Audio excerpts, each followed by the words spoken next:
The sun beat down mercilessly on the parched Oklahoma territory as a single rider cut through the shimmering heat waves that rose from the dusty trail. Jackson Harlow pulled his hat lower over his eyes, scanning the horizon with a practiced gaze that had served him well in his 29 years. The year was 1887, and like many men who called this unforgiving frontier home, he had learned that vigilance often meant the difference between life and death. As he guided his chestnut stallion around a bend in the trail, something unusual caught his eye. A small covered wagon tilted precariously to one side, one wheel splintered beyond repair.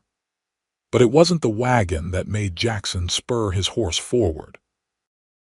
It was the woman staggering beside it, her blue dress caked with dust, her movements growing increasingly unsteady with each step. "Madam," he called out, but his voice was lost in the wind. She turned slightly at the sound of approaching hoofbeats, revealing a face streaked with dirt and exhaustion. Their eyes met briefly before hers rolled back, and she collapsed in a cloud of dust. Jackson was off his horse in an instant, covering the distance between them in long strides. Kneeling beside her, he gently turned her over, noting the feverish heat emanating from her skin despite the protection of her bonnet. She was young, perhaps 23 or 24, with features that might have been striking if not marred by days of evident hardship. "Miss, can you hear me?" Jackson patted her cheek lightly, but she remained unconscious. A quick survey of the wagon revealed no companions. No driver, just a few modest trunks and supplies that spoke of someone traveling alone. No water barrel remained, explaining much about her condition. With practiced ease, Jackson lifted her into his arms. She was lighter than he expected, another worrying sign. His ranch was only a few miles away, the closest shelter for miles around. "Hang on, miss," he murmured, though he knew she couldn't hear him. With careful movements, he mounted his horse, cradling her against his chest. "I've got you now." The journey back to his ranch seemed longer than usual, each jolt of the horse's gait making Jackson worry about his unconscious charge. When the familiar silhouette of his modest homestead finally appeared on the horizon, relief washed over him. The two-story cabin he had built with his own hands stood sturdy against the backdrop of rolling prairie, flanked by a barn and corral that housed his small but respectable herd. As he approached, his ranch hand, an older man named Frank, emerged from the barn. "Jackson, what in tarnation found her collapsed on the trail," Jackson explained quickly, dismounting carefully to avoid jostling the woman.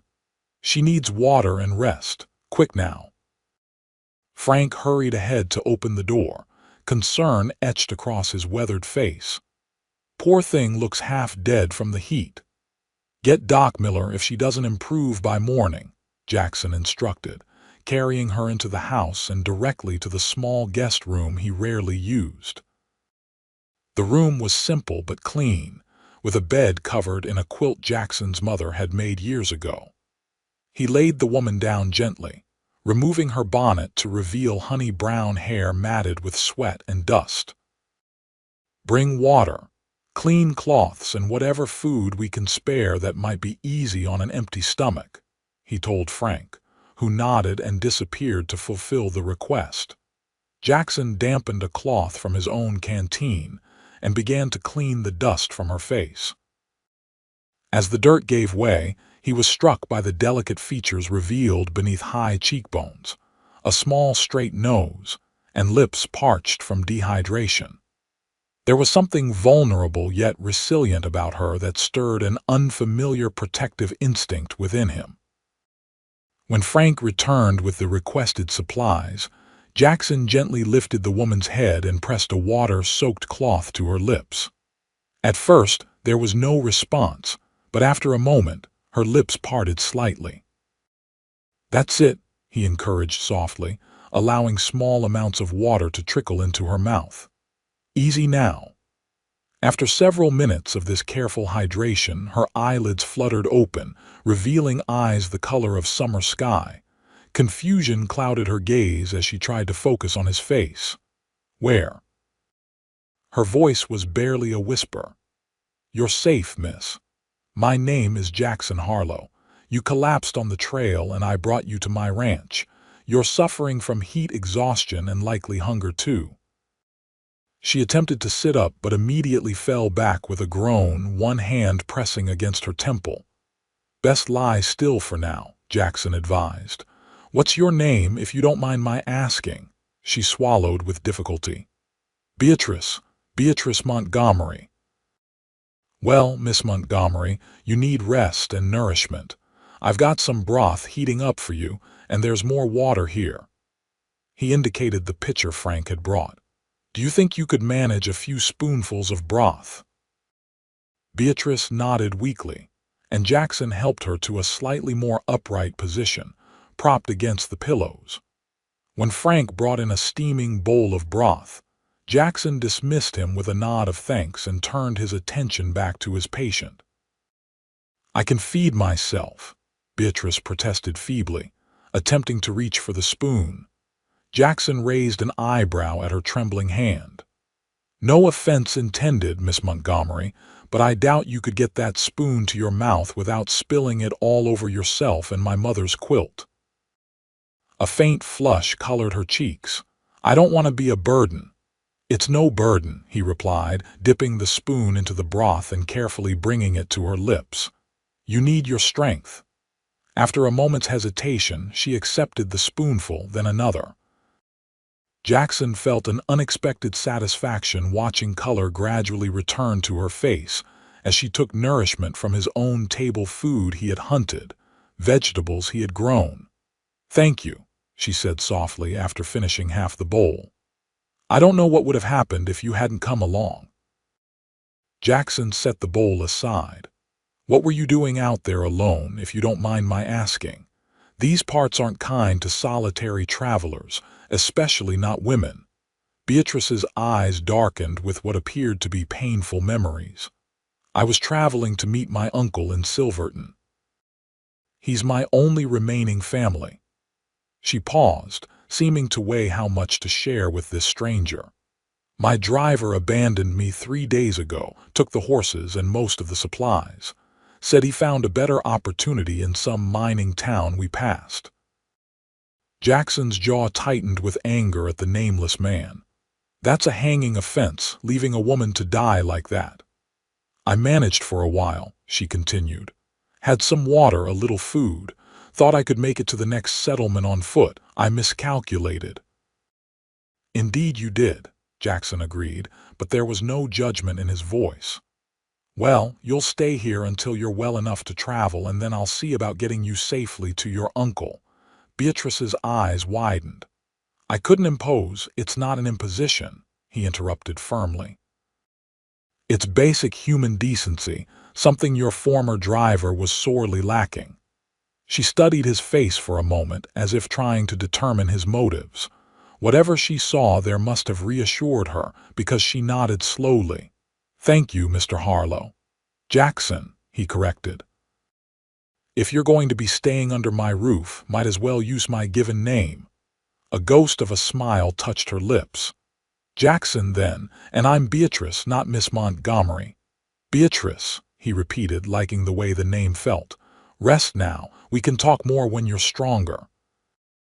As he closed the door to her room, Jackson found himself pondering the strange turn his day had taken. He had ridden out that morning a solitary rancher with only his cattle and his aging ranch hand for company. Now he had a beautiful, mysterious woman recovering in his guest room, a woman whose very presence seemed to fill a void in his home he hadn't fully acknowledged until now. Frank eyed him knowingly as he entered the kitchen. "Pretty little thing, ain't she?" Jackson shot him a warning glance. "She's a woman in distress, Frank, nothing more." "If you say so," the older man replied, not bothering to hide his skepticism. "Interesting timing, though, her showing up like this." "What do you mean?" Frank shrugged. Just that this place has been mighty quiet since your folks passed. Maybe it's time it wasn't so quiet anymore." Jackson didn't dignify that with a response, turning instead to prepare for evening chores. But as he stepped back outside into the fading light, he couldn't help but reflect on Frank's words. The ranch had indeed been too quiet these past 2 years, ever since the fever had taken both his parents within weeks of each other. At 29, he had grown accustomed to solitude, convinced himself he preferred it even.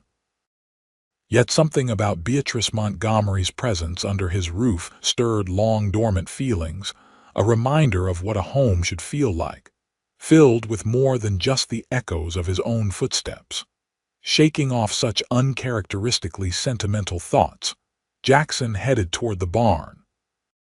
He had a ranch to run, and moon-eyed musings over a woman he'd just met would accomplish nothing.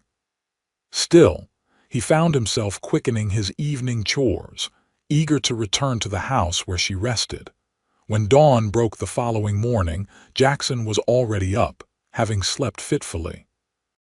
Concern for his guest had him checking on her twice during the night, each time finding her sleeping peacefully. Her breathing steady and her color improved. Now, as he prepared a simple breakfast of flapjacks and bacon, he heard the floorboards creak. Turning, he was surprised to see Beatrice standing in the doorway, one hand braced against the frame for support. "You shouldn't be up," he admonished, moving quickly to offer his arm. "I've imposed enough," she replied, though she accepted his support, "and I'm feeling much better this morning."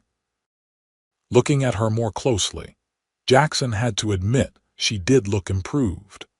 Her hair had been combed and pinned up, though less elaborately than fashion might dictate, and she had clearly used water from the basin in her room to wash away the remaining dust from her face and hands. She was wearing the same blue dress, somewhat wrinkled but brushed clean. "You're not imposing," he said, guiding her to a chair at the table, "and you're still weak. Sit. Eat." He placed a plate before her, noting how her eyes widened at the generous portion. "This is too much, food's plentiful here," he interrupted. "One of the benefits of ranch life. Eat what you can." Beatrice looked up at him with an expression that suggested she wasn't accustomed to such direct commands but found them oddly refreshing. "Do you always order people around at your breakfast table, Jackson?" A smile tugged at his lips despite himself. "Only those who need ordering around, Beatrice." She laughed then, a genuine sound that transformed her face and struck Jackson with unexpected force. She was beautiful when she laughed, not in the delicate, porcelain doll way of society women he'd occasionally encountered in town, but with a vitality that seemed to illuminate her from within. "Well," she said, cutting into a flapjack, "since you've gone to the trouble of cooking, I suppose I should oblige." They ate in companionable silence for a few minutes before Beatrice spoke again. "May I ask how far we are from Silverton?" Jackson considered the question. "By wagon, with good weather and no delays, about 2 weeks' journey. Longer if the creeks are running high from the recent rains." Her face fell slightly, though she tried to hide her disappointment. "I see. My uncle is expecting me. He'll worry if I don't arrive." "Is there a way to get word to him, perhaps? He works as an assayer at the silver mine there. A telegram might reach him." Jackson nodded. "I'll ride into town tomorrow, send a wire for you." "You're very kind," Beatrice said softly, "kinder than I had any right to expect from a stranger." Something in her tone suggested she'd had reason to expect otherwise from the men she'd encountered, and Jackson felt a renewed surge of anger toward her absent driver. "Not all men are like the coward who abandoned you," he said. "No," she agreed, meeting his gaze directly. "Clearly they are not." The moment stretched between them, charged with something neither was prepared to acknowledge. Finally, Jackson cleared his throat and stood, breaking the spell. "If you're feeling up to it after breakfast, I could show you around the ranch." Nothing too strenuous, just the house and nearby buildings. Beatrice's face brightened. I'd like that very much. I've never been on a working ranch before. Where are you from originally? He asked, realizing how little he knew about her. St. Louis, she replied. My father was a bookkeeper for a shipping company. After he died last winter, there was little reason to stay. Something in her carefully chosen words suggested there was more to the story, but Jackson didn't press. And your uncle in Silverton, he invited you to join him. She nodded. He suggested I might find opportunities there. Teaching, perhaps. I was educated at a ladies' seminary. Jackson tried to imagine this woman in the rough mining town of Silverton, with its saloons and brothels outnumbering proper establishments 3-to-1. The image didn't sit well with him. Silverton's a rough place, he said cautiously. Not much call for ladies' seminary education there, I wouldn't think. Beatrice's chin lifted slightly. I'm not afraid of hard work or rough conditions, Jackson, and I have few alternatives. The quiet dignity in her voice impressed him. I didn't mean to suggest otherwise. Just wanted you to know what you might be facing. Her expression softened. I appreciate your concern, but I've learned that life rarely unfolds as we expect. We must simply adapt to what comes. There was wisdom in her words that seemed beyond her years, and Jackson found himself curious about what experiences had taught her such a lesson. Well, he said, rising from the table, if you're finished, I'll show you around. Frank's likely got the coffee ready in the cookhouse by now. He'll be pleased to meet you properly. Frank was indeed pleased, his weathered face breaking into a wide smile as Jackson introduced Beatrice. The old ranch hand made a gallant attempt at a bow that made her laugh again, that same melodious sound that seemed to brighten the very air around her. Madam, it's a genuine pleasure, Frank said, offering her a cup of coffee. Been telling Jackson for years this place needs a woman's touch. Jackson shot him a warning glance, but Beatrice merely smiled. It's a lovely home already, though I'm grateful for the hospitality. Been in the Harlow family 3 generations now, Frank informed her proudly, as though he himself were a Harlow. In many ways, he was family, having worked for Jackson's grandfather and then his father before him. Jackson's made it even finer than his daddy did, adding that second story and the new barn. You built it yourself? Beatrice asked, looking at Jackson with new interest. He shrugged, uncomfortable with the praise. Had help with the raising, but yes, I designed it. Wanted something that would last. It's impressive, she said sincerely. You must be very proud of what you've built here. Something in her genuine admiration touched him. Most women he'd encountered, the few who occasionally passed through these parts, or the town's eligible daughters paraded before him at social gatherings, seemed to regard ranching as a crude profession, necessary but hardly worthy of respect. It's a good life, he said simply. Hard sometimes, but good. The morning passed pleasantly as Jackson showed Beatrice around the immediate vicinity of the ranch house. She displayed genuine interest in everything from the vegetable garden behind the house to the smithy where Jackson shoed his own horses. By midday, however, he could see fatigue setting in, her steps becoming slower and her face paler. That's enough for today, he said firmly. You need to rest. She started to protest but swayed slightly on her feet, confirming his assessment. Without ceremony, Jackson swept her into his arms for the second time in as many days. This is becoming a habit, Beatrice remarked, her voice betraying a mixture of embarrassment and amusement. Can't have you fainting in the dust again, he replied, carrying her easily back toward the house. Once was enough. I am perfectly capable of walking, she insisted, though she made no effort to struggle against his hold.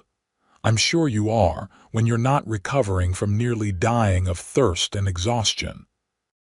His tone was gruff, but his arms were gentle as he carried her up the porch steps and through the door.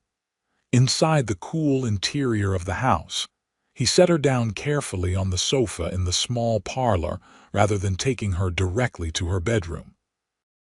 Somehow that seemed too intimate a gesture now that she was conscious. "Rest here," he instructed. "I'll bring you some water and lunch when it's ready." Beatrice looked up at him, her blue eyes searching his face. "Why are you doing all this, Jackson? You could have simply left me in town, or with neighbors closer to where you found me." The question caught him off guard. Why indeed? The simple answer that it was the right thing to do didn't quite capture the whole truth. "I suppose," he said slowly, "it's because I know what it's like to be alone in the world. When my parents died, having Frank here, having somewhere I belonged made all the difference." He paused, feeling he'd revealed more than he intended. "Besides, there aren't any neighbors for miles in the direction I found you." She accepted this explanation with a nod, though her gaze remained thoughtful. "Well, whatever your reasons, I'm grateful, truly." Jackson found himself suddenly uncomfortable under the intensity of her gaze.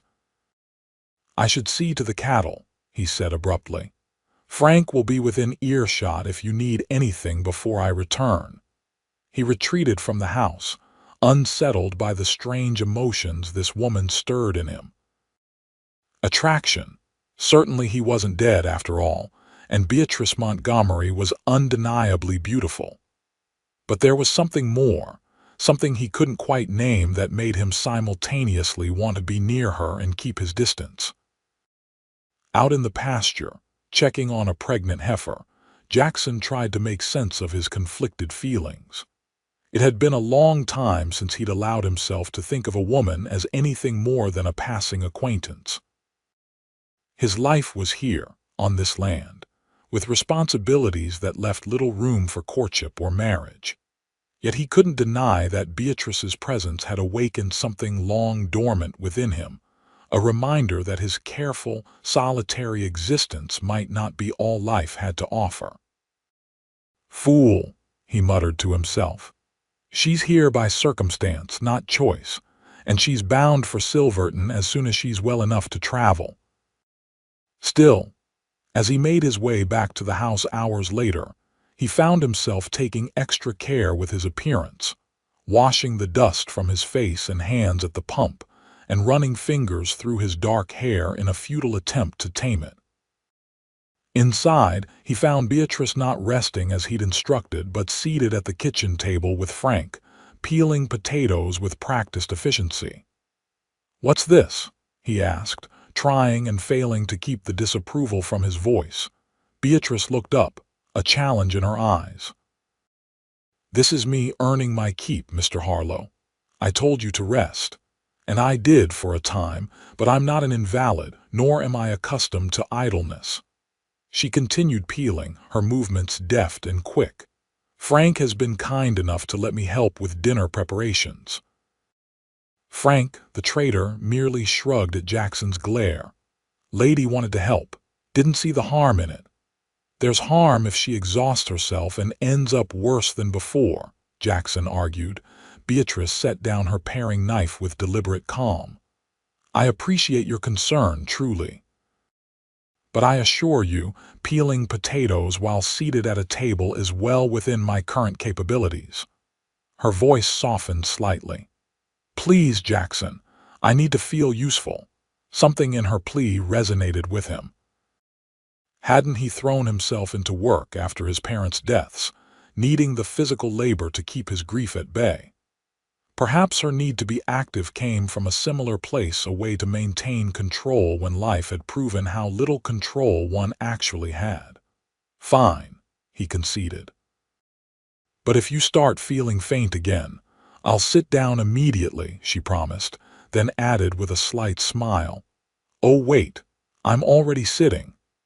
Frank chuckled, and after a moment Jackson found himself smiling too, recognizing the gentle teasing for what it was. There was spirit in this woman, despite all she'd been through. "Just don't overdo it," he said. his tone gentler now. The domestic scene before him, Frank and Beatrice working companionably in the kitchen that had been too empty for too long, stirred something profound in Jackson's chest. For a moment, he allowed himself to imagine this not as a temporary arrangement, but as something permanent, a home filled with conversation and laughter again, with someone to share both the burdens and joys of ranch life. The thought was as appealing as it was dangerous.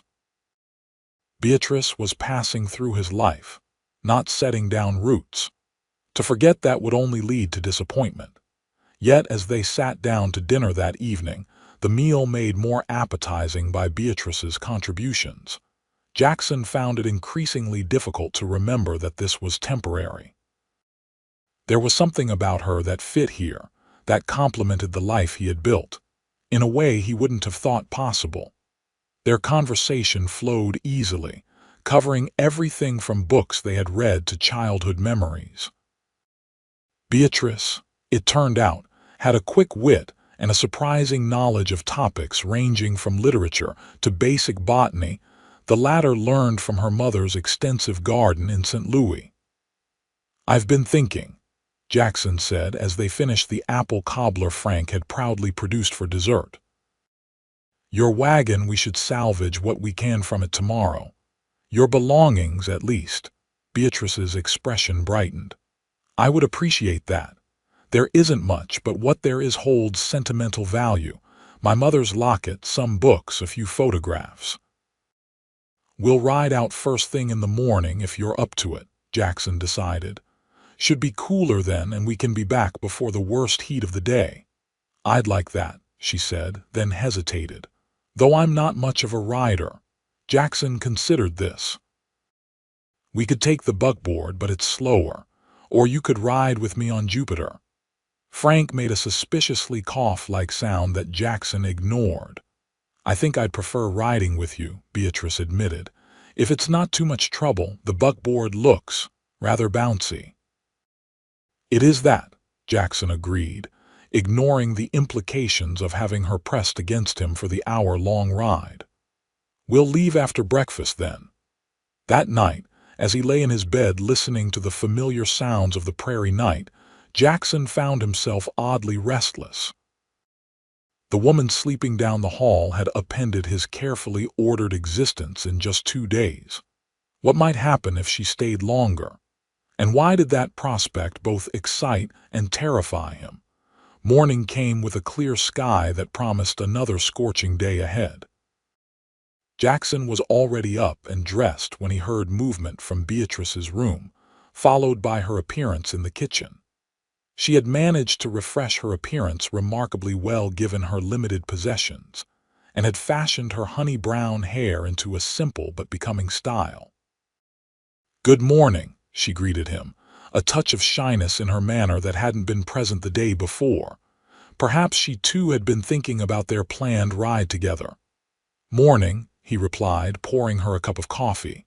"Sleep well." "Very well, thank you." "Your home is so peaceful at night, just the wind and the distant sounds of animals.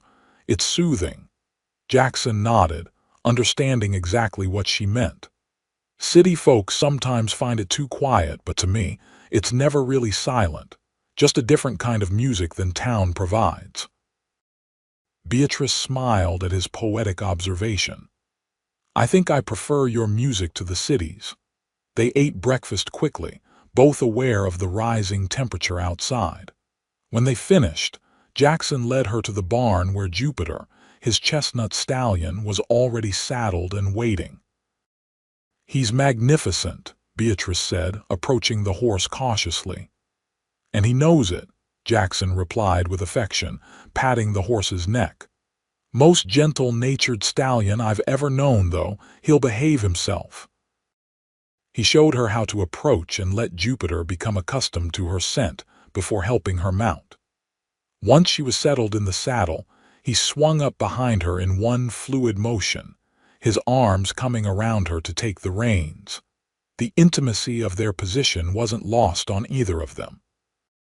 Jackson could feel the tension in Beatrice's back where it pressed against his chest, could smell the faint lavender scent that somehow clung to her despite her limited toiletries. "Comfortable?" he asked, his voice coming out rougher than intended. "Yes," she answered, a slight tremor in her voice betraying her awareness of him. "Though it's been some time since I rode." "Just relax and move with the horse," he advised, urging Jupiter forward with a gentle pressure of his knees. "He'll do all the work." As they rode away from the ranch, Jackson was acutely conscious of every point where their bodies touched her back against his chest, her hips between his thighs, her hands occasionally brushing his where they rested on the reins. It was both torment and pleasure, and he found himself torn between wishing the journey longer and praying for it to end quickly before he embarrassed himself. Beatrice seemed to relax gradually as they rode, her body becoming more pliant against his, moving in rhythm with the horse's gait. When they crested a small rise and the endless prairie spread out before them, painted in hues of gold and green under the morning sun, she gasped in appreciation. "It's beautiful," she said, her voice full of wonder. "So vast and wild." "That it is," Jackson agreed, though he found his gaze drawn not to the familiar landscape but to the profile of the woman before him, her face lifted to the endless sky. "Takes a certain kind of person to love it here.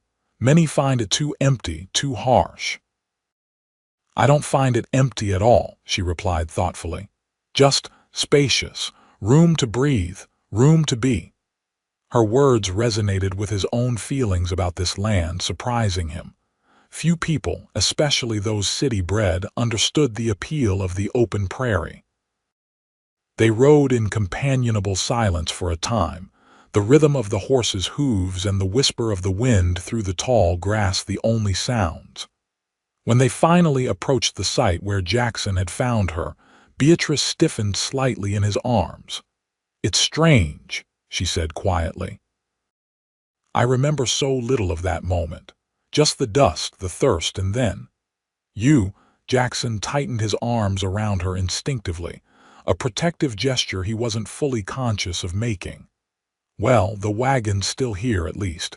Doesn't look like anyone's disturbed it." He helped her dismount, steadying her when her legs wobbled slightly after the long ride. The broken wagon stood as they had left it, tilting sadly to one side, a testament to interrupted journeys and changed plans. Beatrice approached it slowly, running her hand along the weathered wood of the wagon cover. "It wasn't much, but it was to be my fresh start. We'll get your belongings," Jackson promised, "and we'll figure out the rest." Together they salvaged what they could from the wagon, her trunks containing clothing and personal items, books wrapped carefully in cloth, a small writing desk that had belonged to her father. Jackson secured everything to Jupiter's saddle or carried it himself, impressed by how little she had brought to start her new life. As they prepared to leave, Beatrice stood looking at the abandoned wagon one last time. "Should we burn it?" she asked practically.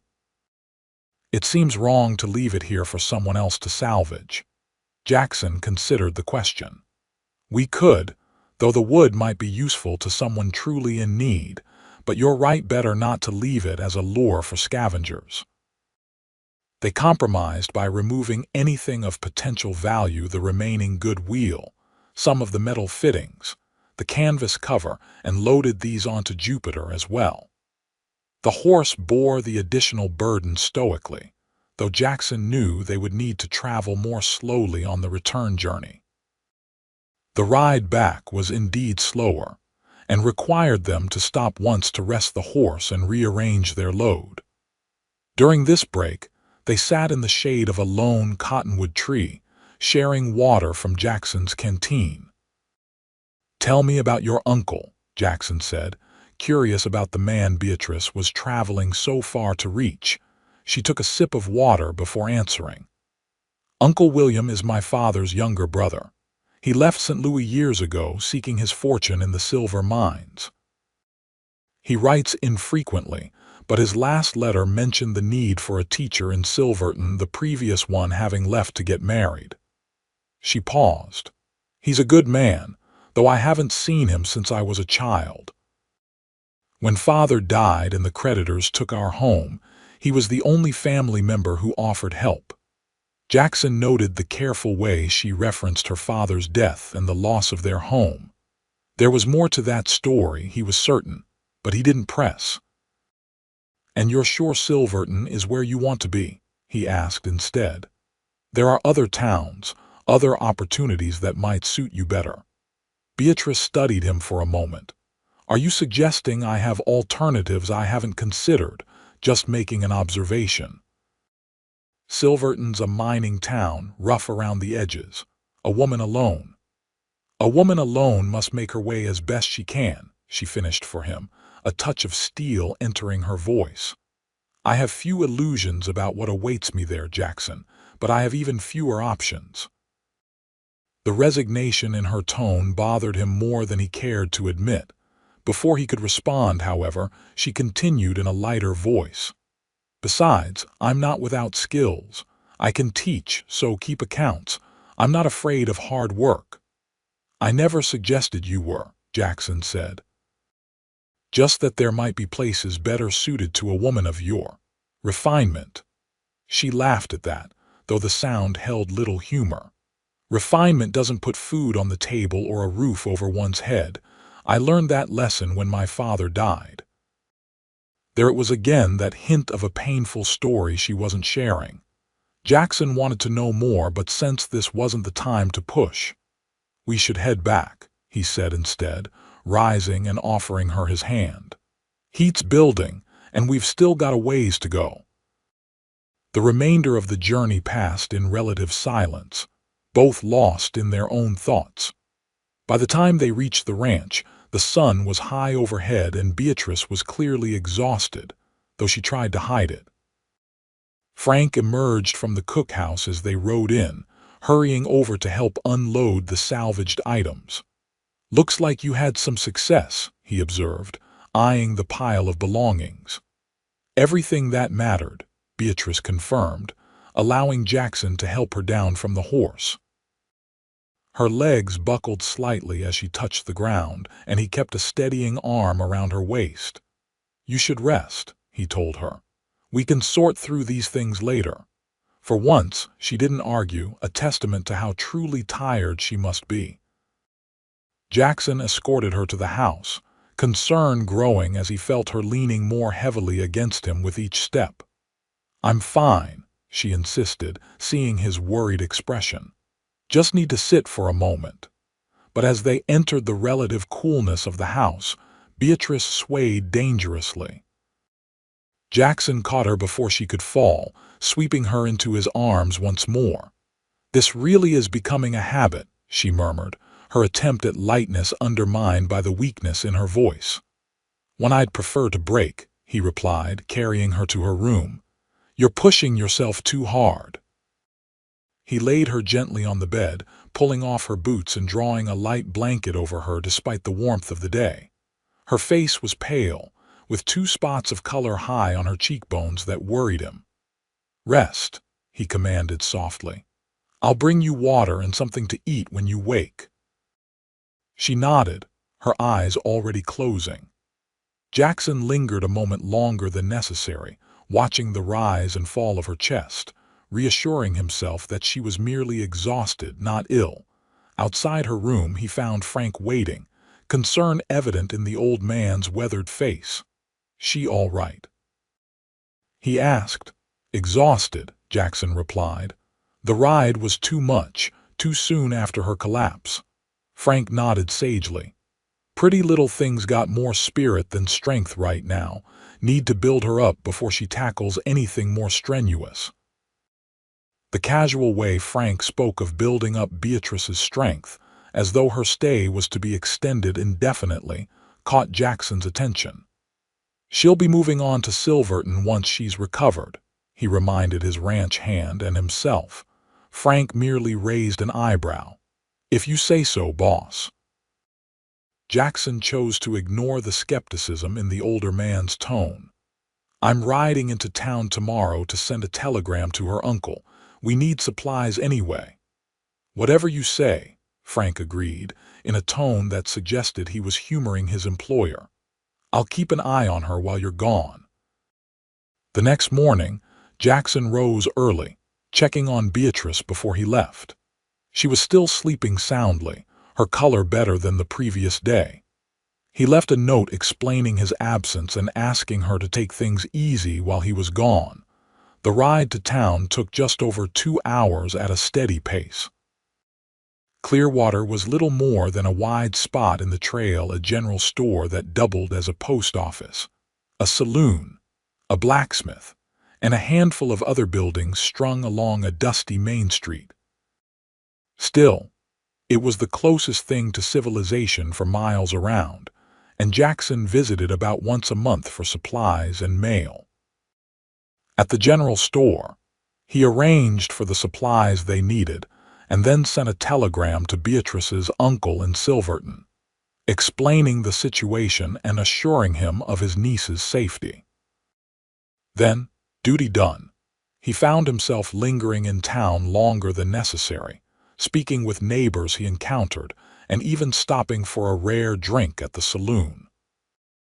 It wasn't until late afternoon that he realized he was deliberately delaying his return, as though part of him feared what might happen when Beatrice was well enough to continue her journey. The realization was unsettling enough that he immediately settled his tab and headed for Jupiter, determined to be home before dark.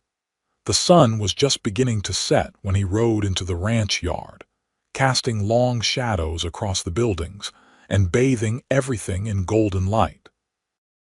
As he dismounted, the front door opened, and Beatrice stepped onto the porch.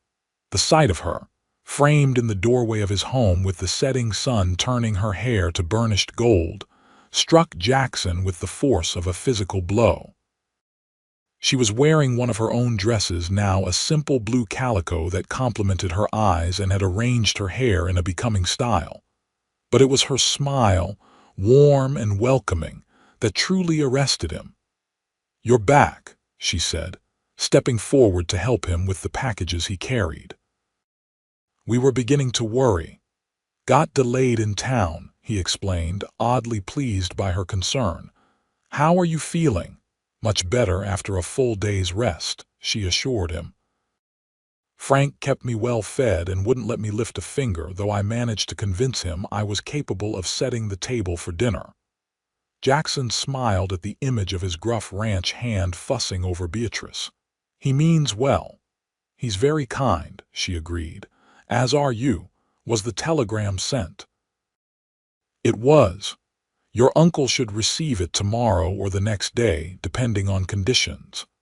They entered the house together, the domesticity of the moment not lost on Jackson. It felt natural to have her here, helping him unpack supplies, moving around his kitchen with growing familiarity. "I got some things for you in town," he said, a bit gruffly, pulling a small package from one of the larger bundles. "Just some necessities I thought you might need."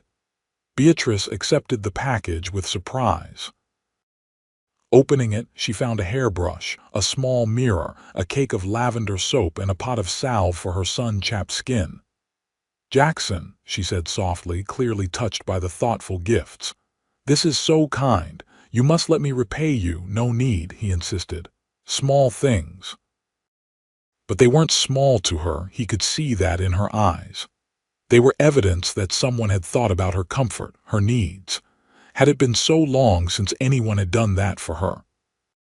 Frank joined them for dinner, and the three ate together companionably, the older man entertaining them with stories of the early days of ranching in the territory. Jackson noticed how Beatrice drew Frank out, asking questions that showed genuine interest and laughing at his colorful descriptions of frontier mishaps. After dinner, Frank excused himself, heading back to his small cabin near the barn with a knowing wink at Jackson that the younger man pretended not to see. Left alone with Beatrice in the parlor, Jackson found himself uncharacteristically nervous. Would you care to sit outside for a while?" He suggested. "The evenings are usually pleasant, even after the hottest days." Beatrice nodded and they moved to the porch, settling into the two rocking chairs that faced west across the prairie. The sunset had faded, leaving behind a deep blue sky scattered with emerging stars. "It's beautiful here," Beatrice said after a comfortable silence. "So peaceful." Jackson followed her gaze across his land, seeing it anew through her eyes. "It is, though it can be harsh. 2 blizzards in winter, drought in summer. The land demands respect. Like the sea," she observed. "Beautiful but unforgiving of mistakes." "You've seen the ocean," she nodded. "Once, as a child. My father took us to the Gulf Coast. I remember being terrified and fascinated in equal measure." The casual mention of her family provided an opening Jackson had been waiting for. "You haven't spoken much about your life before," he noted. "In St. Louis." Beatrice was silent for so long he thought she might not answer. When she did, her voice was carefully controlled. "There isn't much to tell that would interest you, a ordinary life until it wasn't." "I'm interested," he said simply. She glanced at him as if gauging his sincerity, then looked back at the darkening landscape. "My father was a bookkeeper for a shipping company. My mother died when I was 16, consumption. It was just the two of us after that." She paused. "Father wasn't practical about money. He provided well while he was employed, but he saved little. When he took ill last winter, there were no reserves to draw upon." Jackson listened quietly, sensing there was more. "After he died, I discovered he had borrowed extensively, gambling debts mainly.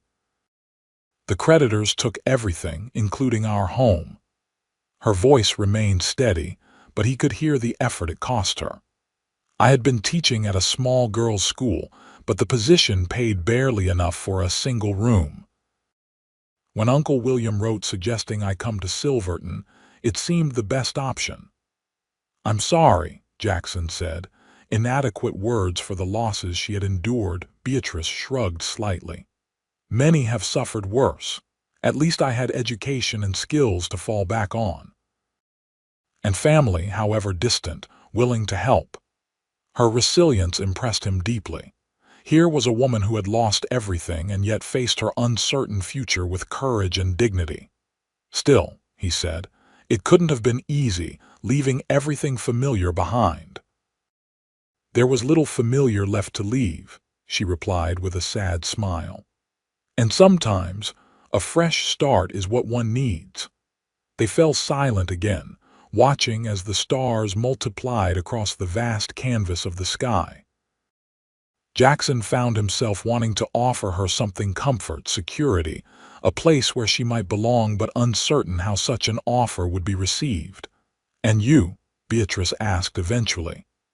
"Have you always lived here?" "Born and raised," he confirmed. "3rd generation on this land. My grandfather staked the claim, built the first cabin. My father expanded it, added more grazing land. I've tried to build on what they started. Your parents must be proud of what you've accomplished." "They would be, I hope," he said, the familiar ache of loss a dull throb now rather than the sharp pain it had once been. "They died 2 years ago.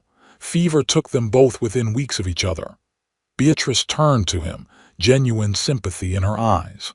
"I'm so sorry, Jackson." To lose them both so close together must have been devastating. "It was," he acknowledged. "For a time I wasn't sure I wanted to continue here without them. The place felt empty, but you stayed. This land is in my blood," he explained. "And there's a responsibility that comes with it to the people who depend on me, like Frank, and to the legacy my family built. Couldn't just walk away from that." Beatrice nodded in understanding. "That sense of duty speaks well of you. Many would have sold and sought an easier path." Her approval warmed him in a way few things had in recent years. They continued talking as the night deepened around them, sharing stories of their childhoods, their dreams, their disappointments.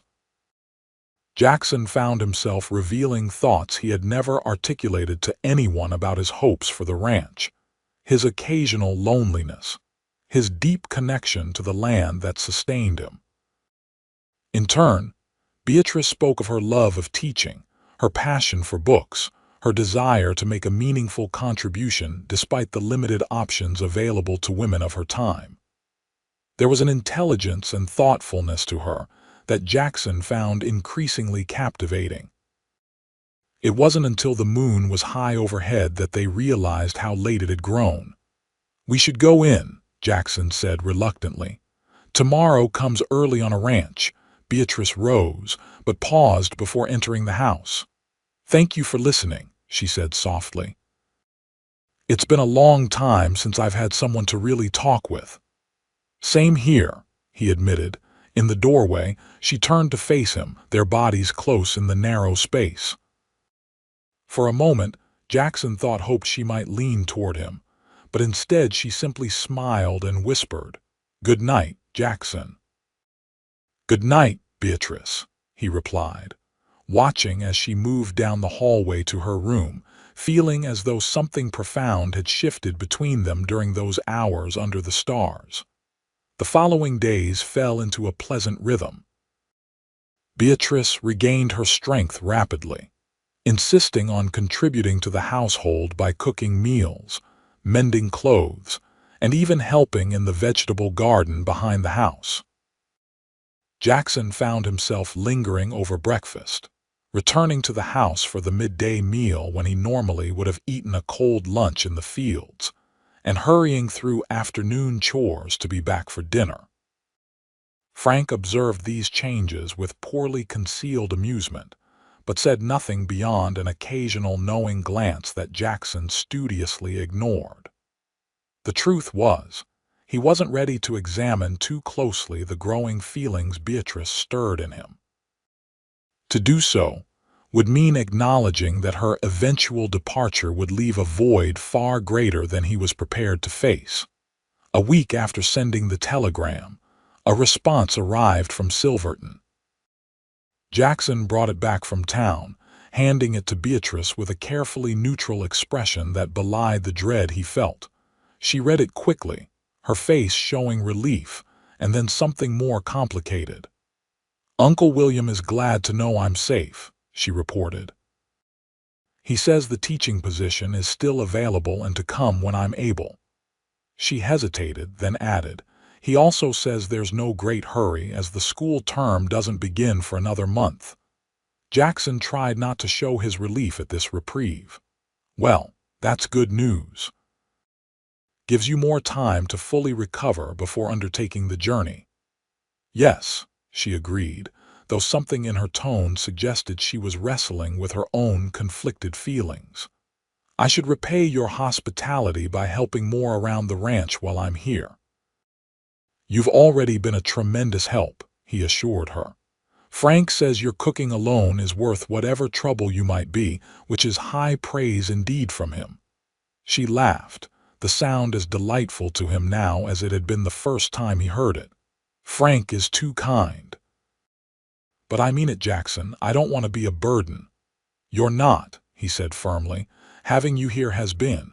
He searched for the right word, one that wouldn't reveal too much of his growing attachment. "Pleasant." "Pleasant," she repeated, and he could have sworn there was a hint of disappointment in her voice. "Well, I'm glad I haven't been too much of an imposition."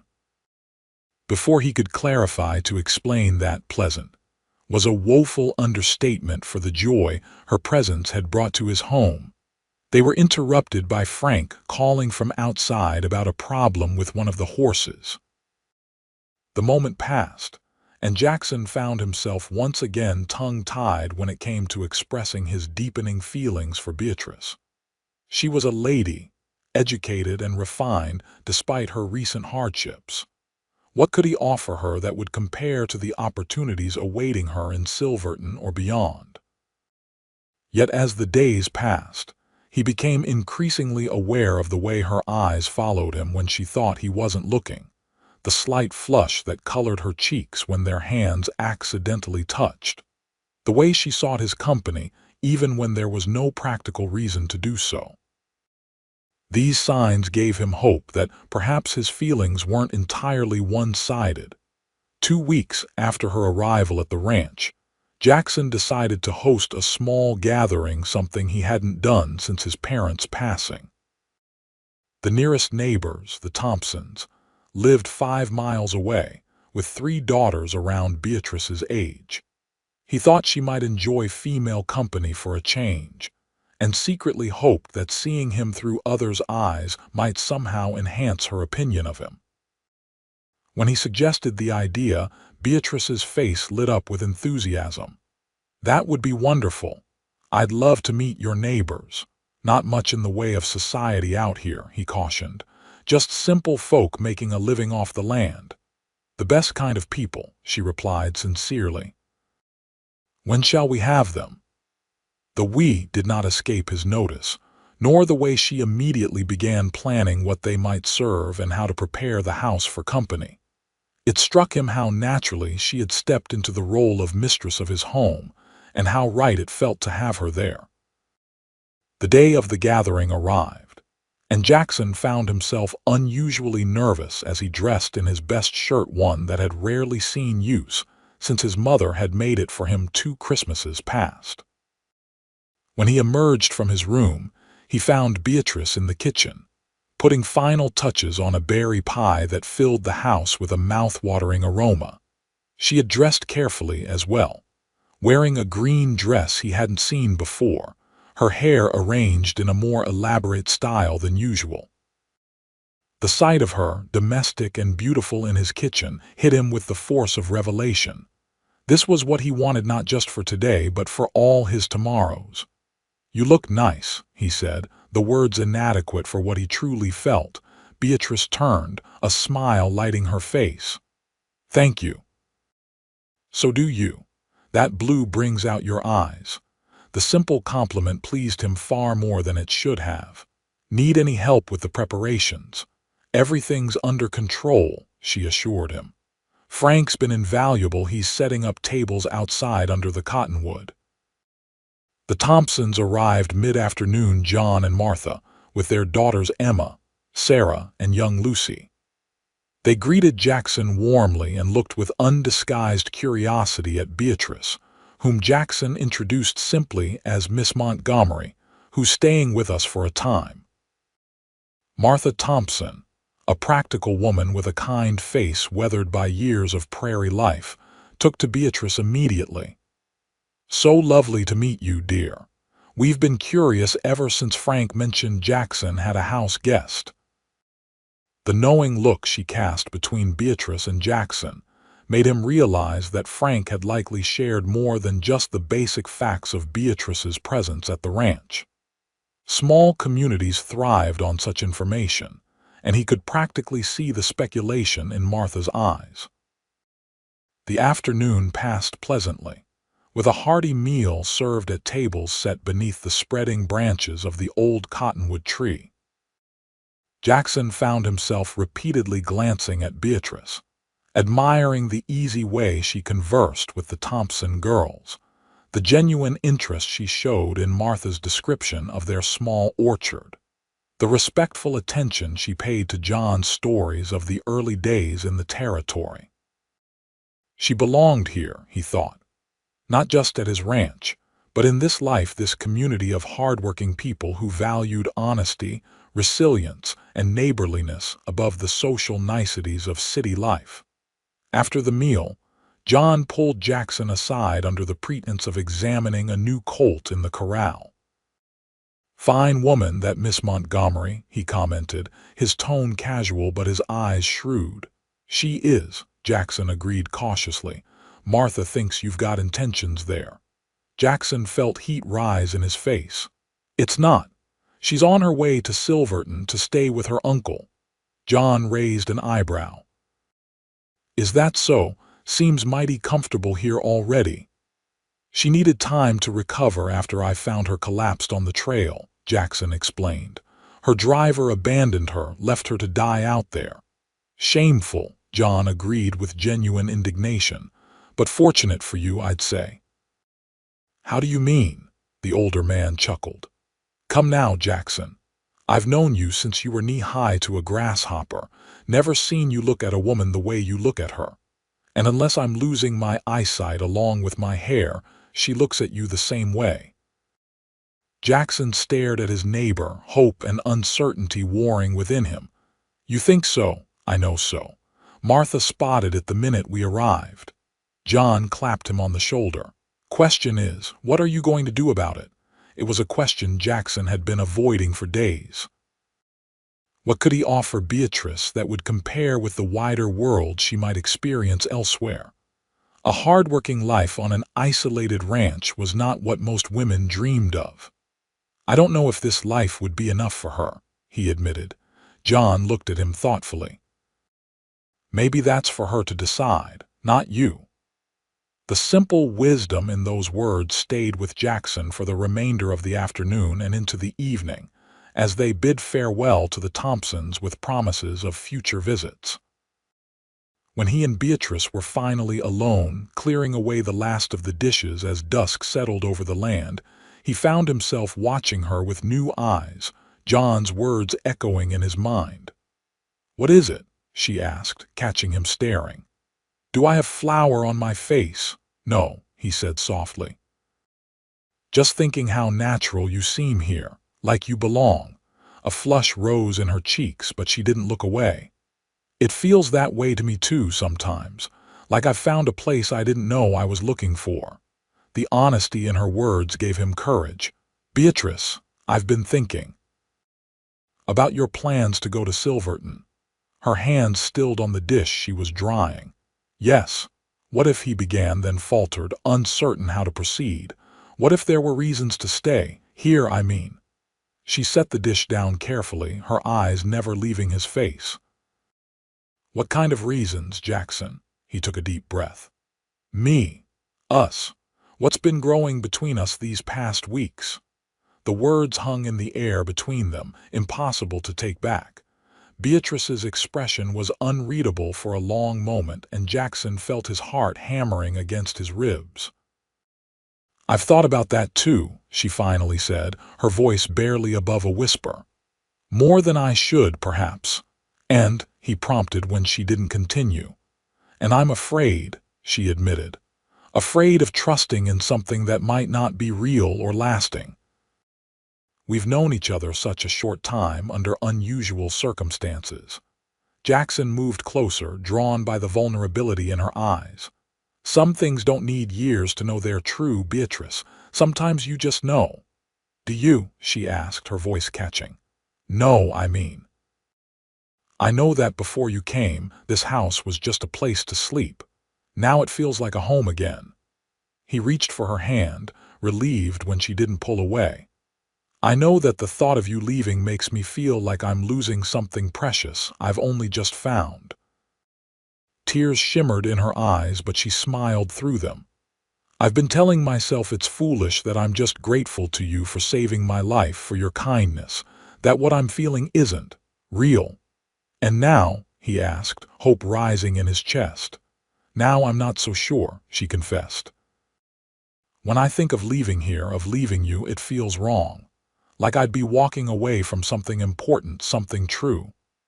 Jackson lifted his free hand to her cheek, gently brushing away a tear that had escaped. Stay, Beatrice. Not just for now, but for good. Stay with me. She leaned into his touch, her eyes closing briefly. Are you asking what I think you're asking, Jackson Harlow? I'm asking if you'll marry me, he said, the words emerging with surprising steadiness given the tumult of his emotions. If you'll make this ranch your home and me the happiest man in the territory. Beatrice's eyes widened, as though she hadn't quite expected such a direct proposal. Jackson, are you certain? I have so little to bring to a marriage, no dowry, no family connections that would benefit you. I don't want dowries or connections, he said firmly. I want you, your strength, your kindness, your laughter in this house. Everything else is just details. For a moment she said nothing, and Jackson felt a flicker of fear that he had misread everything, that she would refuse him gently but firmly. Then she smiled, a radiant expression that transformed her face and sent his heart soaring. "Yes," she said simply. "Yes, I'll stay. Yes, I'll marry you." Joy unlike anything he had ever known surged through Jackson. With a laugh of pure happiness, he pulled Beatrice into his arms, lifting her off her feet and spinning her in a circle that made her gasp, and then laugh along with him. When he set her down, they were both breathless, faces flushed with emotion. Jackson cupped her face in his hands, looking into her eyes with all the love he felt. "May I kiss you?" he asked, suddenly shy despite the commitment they had just made to each other. In answer, Beatrice rose on tiptoe, her hands coming to rest on his shoulders, and pressed her lips to his. The kiss was gentle at first, a tentative exploration that quickly deepened into something more profound, as years of loneliness and weeks of growing attraction culminated in this perfect moment of connection. When they finally parted, Jackson rested his forehead against hers, unwilling to create any more distance between them than necessary. "I love you, Beatrice Montgomery. Have since the moment you opened those blue eyes and looked at me from my guest bed." She laughed softly. "Such romantic circumstances me half dead from heat exhaustion. You were the most beautiful thing I'd ever seen," he insisted. "Still are," her expression sobered. "I love you too, Jackson." It happened so gradually, and yet so completely that I didn't recognize it until it was already an unchangeable fact. They might have stood there all night, holding each other and exchanging soft words and softer kisses, if not for a discreet cough from the doorway. Frank stood there, a mixture of embarrassment and satisfaction on his weathered face. "Sorry to interrupt," he said, not sounding sorry at all. "Just wanted to check if you needed help with anything else before I turn in." Jackson kept one arm firmly around Beatrice's waist as he turned to face his ranch hand. "Actually, Frank, we have some news." "Do tell," the older man replied, his eyes twinkling with foreknowledge. "Miss Montgomery has agreed to become Mrs. Harlow," Jackson announced, unable to keep the pride and joy from his voice. Frank's face split into a wide grin. "Well now, ain't that something? Though I can't say I'm surprised, not one bit." He stepped forward to shake Jackson's hand vigorously and then, with a questioning glance for permission, gave Beatrice a grandfatherly hug. "Couldn't be happier for you both. This place has needed a woman's touch for too long." "Thank you, Frank," Beatrice said warmly. "Your approval means a great deal to us." "Approval?" Frank scoffed. "Been pushing this stubborn mule toward the altar since the day he brought you home. About time he listened to reason." Jackson laughed, too happy to be offended by Frank's characterization. All right, we get the point." "You're a matchmaking genius." "Just got eyes in my head is all," Frank retorted good-naturedly. "Well, I'll leave you two to your courting, though I reckon we've skipped straight to the engagement, haven't we?"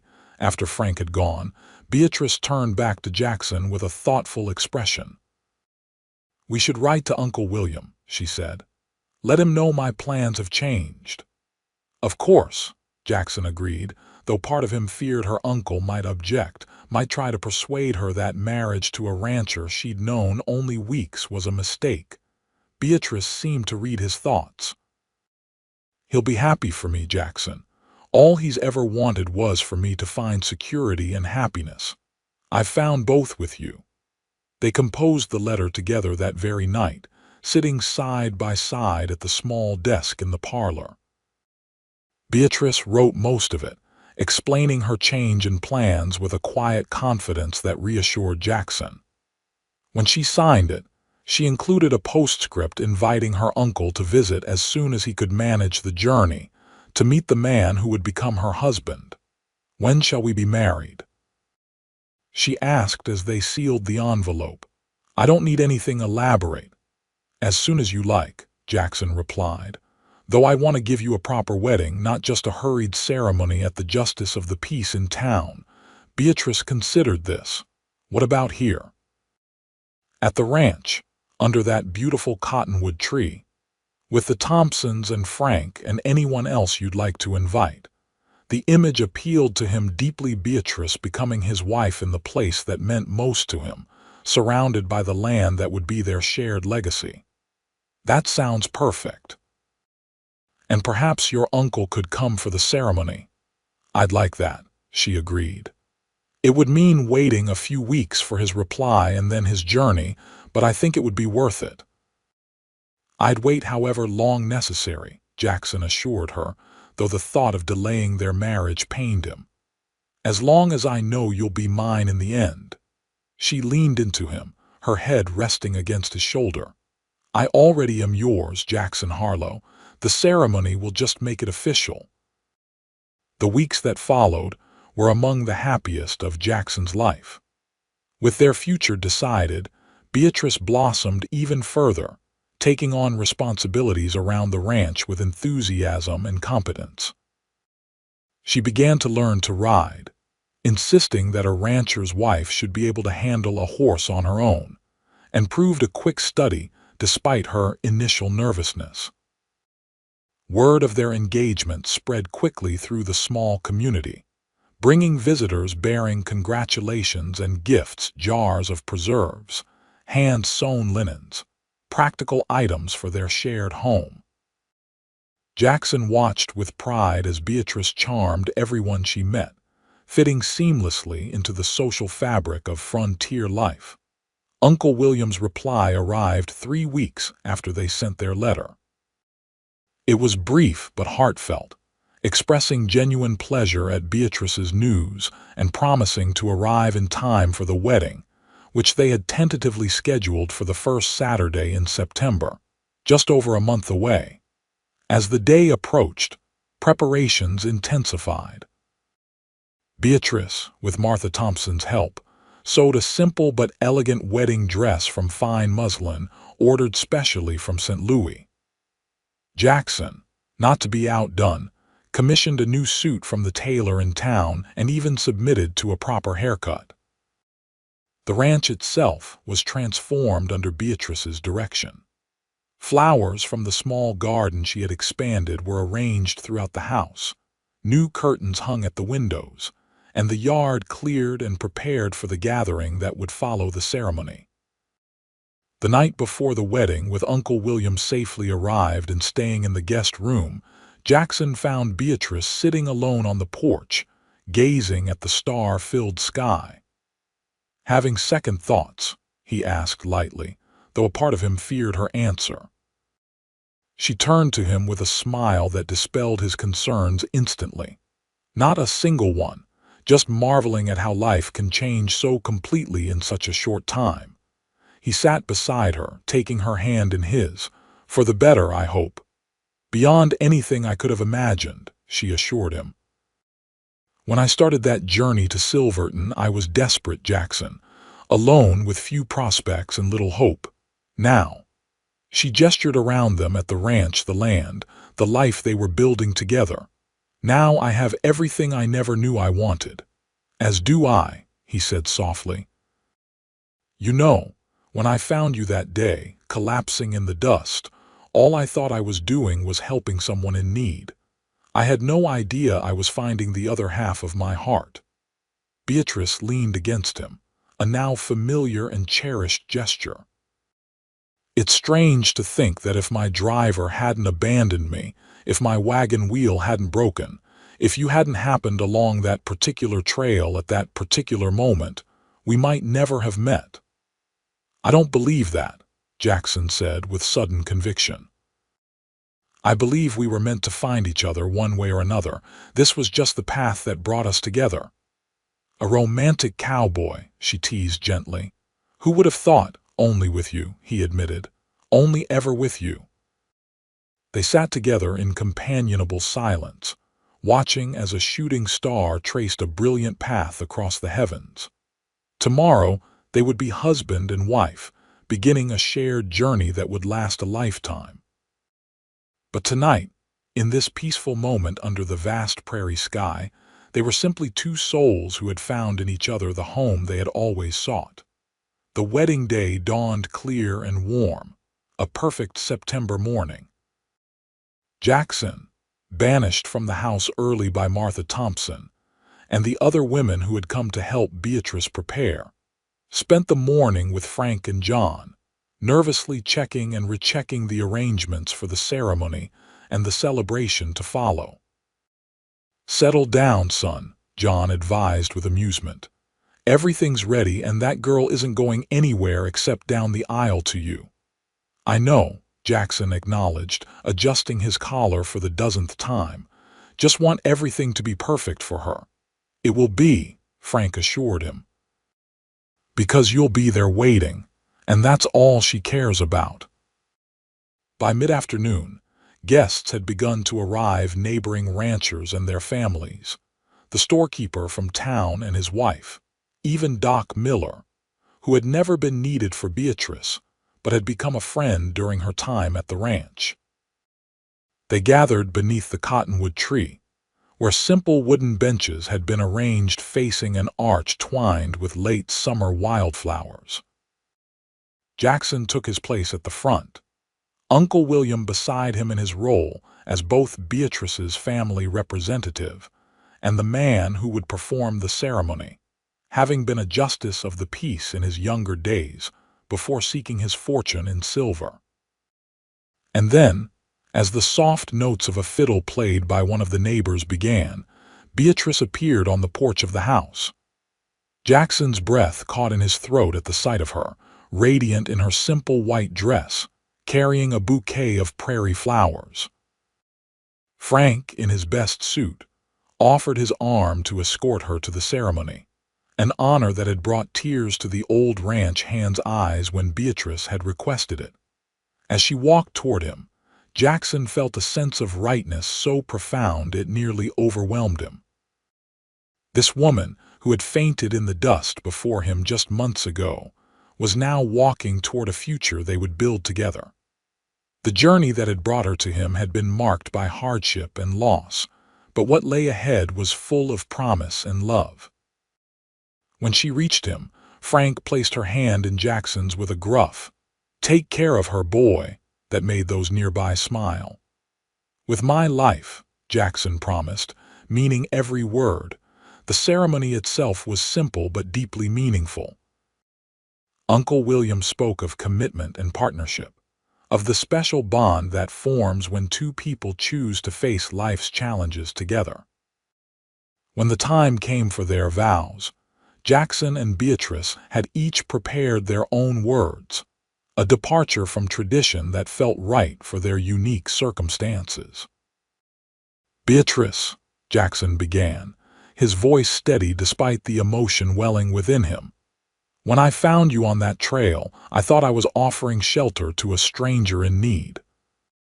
I didn't know I was bringing home the woman who would change everything, who would turn a house back into a home, who would fill empty spaces I didn't even know existed in my life and in my heart. I promise to love you, protect you, respect you, and stand beside you through whatever life brings our way.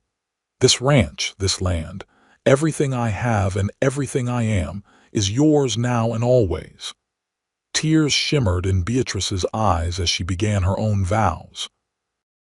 "Jackson, you didn't just save my life that day, you gave me a new one, one filled with purpose and joy and love beyond anything I ever dreamed possible. You saw me at my weakest and still found strength in me. You offered not just your table but your heart, asking nothing in return.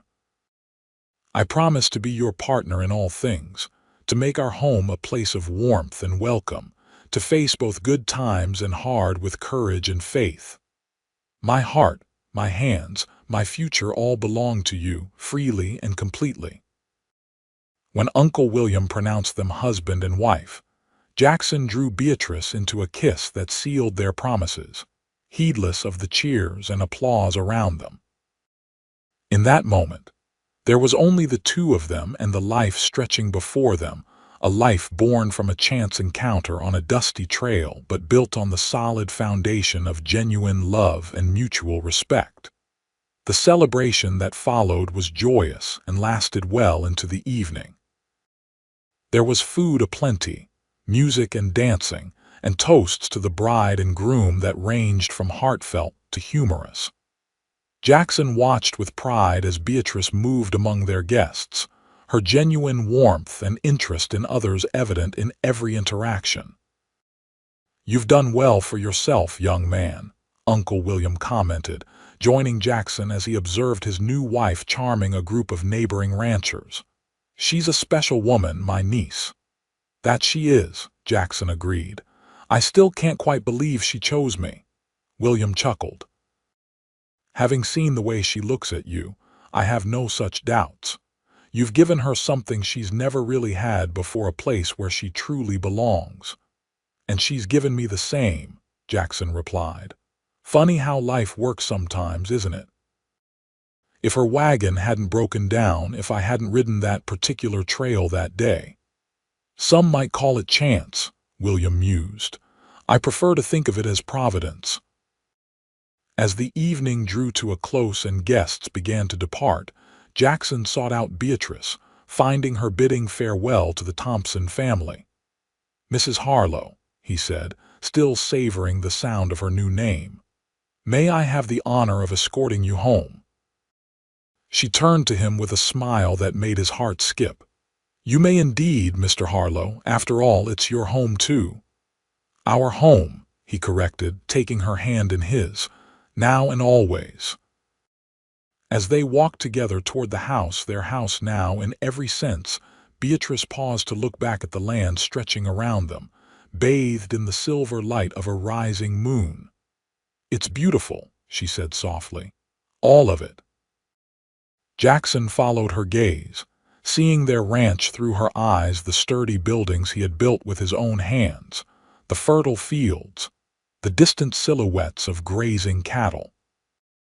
But most beautiful of all was the woman beside him, his wife, the unexpected gift life had brought him when he least expected it. "Yes," he agreed, drawing her close. "Beautiful beyond words." Together they entered their home, leaving the door open to the gentle prairie night, stepping forward into the shared future that had begun the moment a cowboy saw a woman faint in the dust, carried her home, and fed her from his own table. 5 years later, the Harlow Ranch had prospered beyond Jackson's most optimistic hopes. New buildings had been added, the herd expanded, and the house itself enlarged to accommodate their growing family. Beatrice had given birth to a son, William, 3 years earlier, and their daughter, Margaret, had arrived just 10 months ago. On a warm summer evening, much like the one when Jackson had first proposed, the family gathered on the expanded porch of their home. William, a sturdy 3-year-old with his father's dark hair and his mother's blue eyes, played contentedly with wooden animals Jackson had carved for him. Baby Margaret slept peacefully in Beatrice's arms, one tiny hand clutching her mother's finger even in sleep. "They're growing so fast," Jackson observed, his voice filled with wonder and pride. Beatrice smiled, the same radiant smile that still had the power to take his breath away. "They are. Soon William will be old enough to start learning the ranch properly. He already insists on helping Frank with the horses every chance he gets," Jackson chuckled. "The old man's patience with him is something to behold." "Frank adores them both," Beatrice said. "As do Uncle William and the Thompsons. Our children are surrounded by love." Jackson reached over to stroke his daughter's downy head. "As they should be. As we all are." Beatrice's free hand found his, their fingers intertwining in a gesture that had become second nature over the years of their marriage. "You ever think about that day, when you found me on the trail?" "Often," Jackson admitted. "Especially when I ride that route. I always slow down at that spot, remembering." "What do you remember most?" she asked curiously. He considered the question. "The fear at first, seeing you collapse and not knowing if you would survive. Then later, the way you looked at me when you first opened your eyes in our guest room." There was such trust there, even though I was a complete stranger. Not a stranger, she corrected softly. Just someone I hadn't met yet. Jackson smiled at her distinction. And you, what do you remember? Heat, dust, desperation, she said honestly. Then coolness, safety, your voice, though I couldn't make out the words at first, and when I finally could see clearly, your eyes so concerned, so kind. She paused, gazing out at the land that had become as dear to her as it was to him. I remember thinking, even in my confusion, that I had never felt so cared for. You were half delirious, he reminded her with a gentle tease. Perhaps. But I was right, wasn't I? She looked back at him, her expression soft with love accumulated over years of shared joys and challenges. You've cared for me for us every day since. And you for me, he acknowledged. For all of us. William abandoned his toys and came to lean against his father's knee, looking up with curious eyes. Tell the story, Papa, the one about Mama. Jackson laughed, lifting his son onto his lap. Again. You've heard it so many times. I like it, the boy insisted. It's the best story. Beatrice smiled encouragingly. It is a good story, and it's how our family began after all. All right then, Jackson agreed, settling his son more comfortably. It happened on a day much like today, hot and bright under the summer sun. I was riding home when I saw something unusual on the trail ahead. As Jackson recounted the tale they all knew by heart, Beatrice watched her husband and son with a heart full of gratitude. The path that had led her here had been unexpected and at times frightening, but it had brought her to exactly where she was meant to be. When Jackson finished the familiar story, William clapped with delight. And then you got married and had me. That's right, Jackson confirmed, ruffling the boy's hair affectionately. Though there was a bit more to it than that. The best parts of the story are still being written, Beatrice added, gently rocking Margaret as she began to stir. Every day with each of you. As the sun began to set, painting the prairie in hues of gold and amber, the Harlow family remained on their porch, together and complete. From the darkest moment of Beatrice's life alone, abandoned, collapsing in the dust of a lonely trail, had come this. A home filled with love, a family bound by choice as much as blood, a future rich with promise.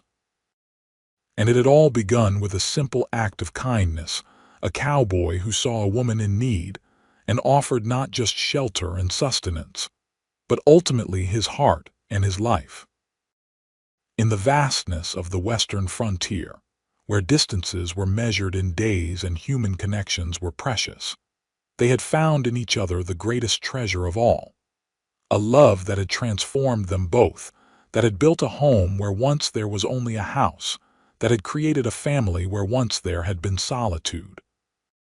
As night fell and stars appeared in the velvet sky above, Jackson and Beatrice Harlow looked at each other across their children's heads, sharing a smile that held 5 years of memories and the promise of many more to come. I love you, he mouthed silently. And I you, she replied in kind, now and always.